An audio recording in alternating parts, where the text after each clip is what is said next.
কতবার ভেবেছিনু আপনা ভুলিয়া তোমার চরণে দিব হৃদয় খুলিয়া, চরণ ধরিয়া তবে কহিব প্রকাশী, গোপনে তোমার সখা কত ভালোবাসি। গুনগুন করে গানটি গাইতে গাইতে থামিয়ে দিয়ে অর্চিতা বলল, ভাবিনি আবার এইভাবে শুরু করতে পারবো।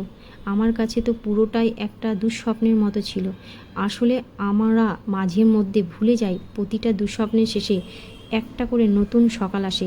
সৌনকের কথাটা শুনে অর্চিতা একটু মৃদু হাসল। সামনে অগ্রহায়ণে ওদের বিয়ে।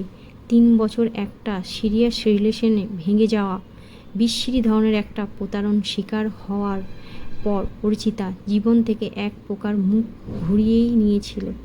জীবনে কেরিয়ারে নিয়ে ভাবনা ছাড়া আর কিছুই ওর কাছে তেমন গুরুত্ব পেত না। রুক্ষ একঘুঁয়ে বদমেজাজি এই মেয়েটিকে দেখলেই প্রেম নিবেদন তো দূরে থাক, কথা বলতেই ভয় পেত। তার কলিগ থেকে শুরু করে বন্ধু সার্কেলের অনেকেই কিন্তু শুঁয়োপোকার থেকে প্রজাপতি হয়ে ওঠার জার্নিটাতে যে পাশে থাকতে পারে ঠিক সেই জানে আসলে ভালোবাসা কত সুন্দর।